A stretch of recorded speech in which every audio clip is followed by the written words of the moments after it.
Hello, if you've just joined us. Bonjour, si vous venez de vous joindre à nous, je suis Jack Lehman.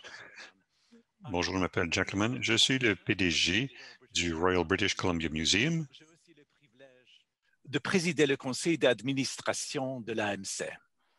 Allow me to acknowledge that I'm speaking to you. Permettez-moi d'abord de reconnaître que je parle du territoire des Nations Sangay et Esquimaux qui parlent l'Equiwan.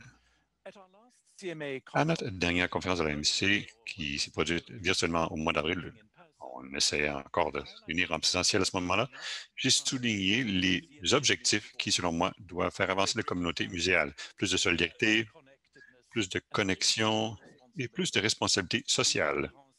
Une plus grande connectivité et une plus grande responsabilité sociale. Today, I'll build on the direction that I believe we in the museum sector. Aujourd'hui, je vais continuer dans cette direction. Si nous voulons relever les grands défis qui sont devant nous, on peut voir que cette détermination de croître et d'évoluer dans tous les lauréats des prix de 2020 que nous avons annoncés au mois de juillet et que nous allons célébrer bientôt. Et je vais mentionner quelques-uns d'entre eux aujourd'hui. D'abord, alors que les musées continuent de raconter des histoires importantes à propos des objets et des propriétés qui sont dans leur collection, on doit inclure et parler de la signification de ces collections pour les communautés, interpréter et présenter des héritages tangibles et intangibles en partenariat avec les communautés pour parler de comment les histoires peuvent être le mieux partagées. C'est notre raison d'être. Regardez, par exemple, le langage corporel.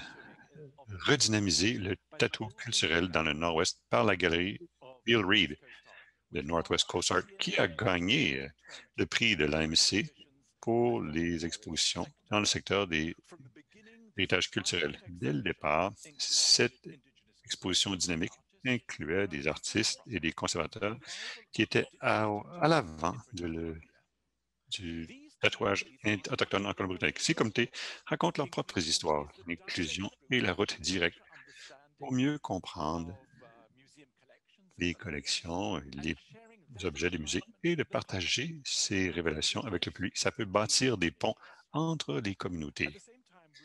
En même temps, on continue d'insister sur les aperçus intéressants lorsqu'on fait de la recherche. On peut faire beaucoup de recherches pour réagir aux intérêts, aux idéologies sociales qui se déplacent et publier et partager cette recherche de façon assez large pour qu'elle soit disponible à tous. Les gagnants du prix pour la recherche dans le secteur de l'héritage culturel de 2020 ont été à Bob James et Richard Sandel pour leur travail sur l'activisme muséal, qui montre qu'un appui pour la recherche pertinente socialement devient de plus en plus répandu dans le monde.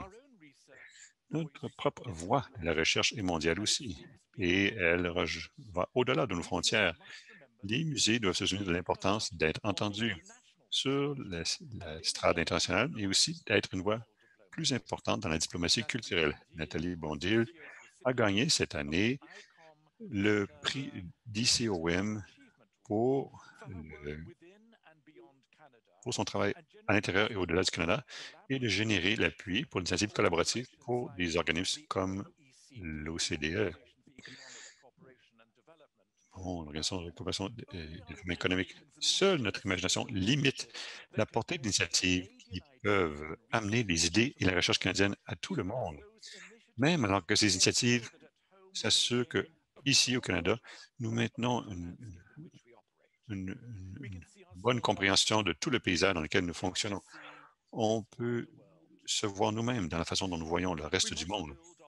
Nous devons continuer à construire et passer cette connaissance professionnelle et cette pratique à la relève des leaders de nos musées pour maintenir la confiance que les individus placent dans nos institutions et en se basant sur le fait que notre profession, notre leadership professionnel est clé, de même que de développer des leaders de demain.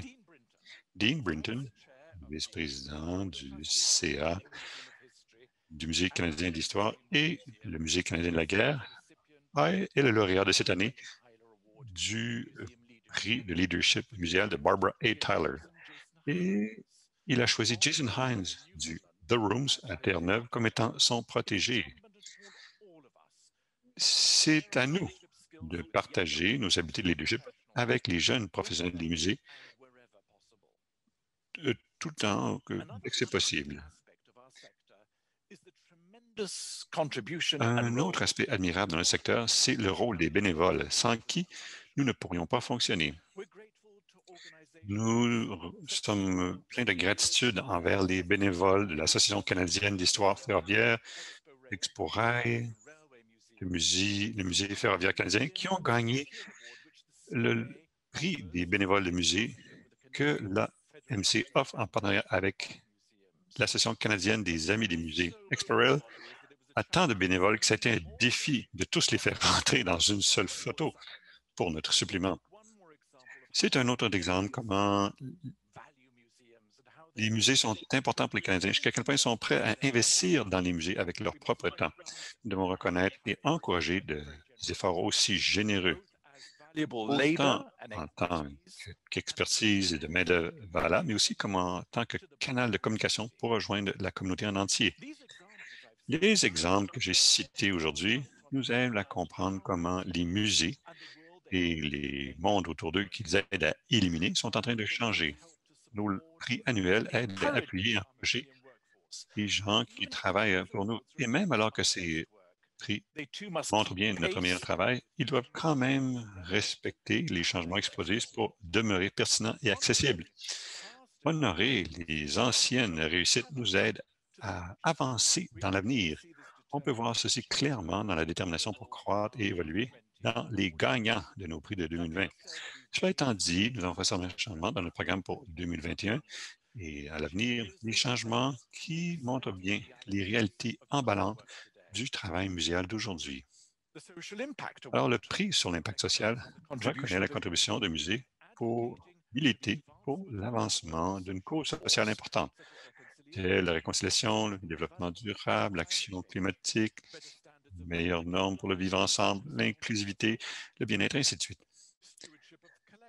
L'intendance des collections, qui s'appelait auparavant le prix de conservation, et pour l'excellence dans l'intendance des collections, comme par exemple dans leurs soins physiques, dans la préservation de l'héritage culturel intangible, incluant les pratiques de documentation numérique et rejoindre les auditoires. Avant qu'il s'appelait le prix d'éducation, ce prix a été élargi pour inclure tous les programmes qui font avancer la connaissance et la compréhension en rejoignant des nouveaux auditoires ou en bonifiant ceux qui existent déjà. Je tiens à remercier les membres du comité de la gestion et des prix, en particulier Benoît Légaré, président de ce comité, fellow de l'AMC. Leur excellent travail et leurs conseils judicieux ont grandement aidé l'AMC à mettre à jour son programme de prix. The call for nominations for 2021. L'appel pour la mise en candidature pour 2021 a été fait il y a plusieurs semaines et s'est terminé le 15 novembre, avec une exception. Vous avez jusqu'au 20 décembre pour faire une soumission pour le prix canadien de l'ICOM. Et j'ai bien hâte de voir qui a été mis en candidature pour les prix de 2021. Nos gagnants de 2020, néanmoins, ont été annoncés cet été et je vous demande de rester à l'écoute pour ce que nous allons faire publier dans News, la revue News cet hiver, une édition en ligne avec des nouvelles fonctionnalités spéciales et dynamiques. Les prix de l'année prochaine vont être célébrés comme faisant partie de la conférence nationale de la CM de 2021. Et il me fait plaisir de dire que la planification est déjà en cours et que la demande de propositions pour les conférences est ouverte aujourd'hui. Nous lançons aujourd'hui l'appel de proposition pour le Congrès.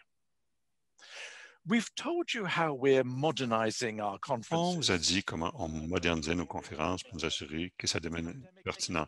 La pandémie nous a aussi enseigné l'importance de concevoir des programmes qui sont souples et adaptables. Alors, même si on espérait tous vous voir à Terre-Neuve ce printemps-ci, on planifie déjà qu'il y a une conférence virtuelle qui va commencer le 3 mai et qui va durer en ligne pendant 2-3 semames, avec un élément présentiel, si c'est possible humainement.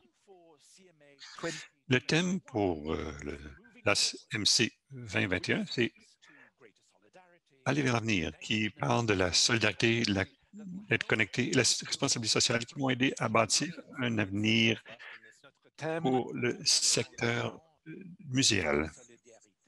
La connectivité et la responsabilité accrue qui nous aideront à bâtir un avenir prometteur pour le secteur muséal. We'll bring Canada's diverse museums community together. Alors, on va réunir la communauté muséale canadienne pour le développement, le réseautage, la collaboration des professionnels des musées. On va mettre l'accent sur les dossiers les plus critiques, les plus pertinents et parler des dossiers techniques et pratiques que nous voyons dans notre travail. Maintenant, c'est à mon tour de vous demander d'aider l'AMC de bâtir votre conférence. Allez au site web de l'AMC et soumettez une proposition utilisant le formulaire en ligne d'ici le 31 janvier. L'AMC va partager d'autres mises à jour sur les plans pour la conférence alors qu'ils vont devenir disponibles. D'ici là, envoyez vos propositions et j'ai bien hâte de me joindre à vous pour l'AMC 2021. Merci beaucoup. Merci à tout le monde.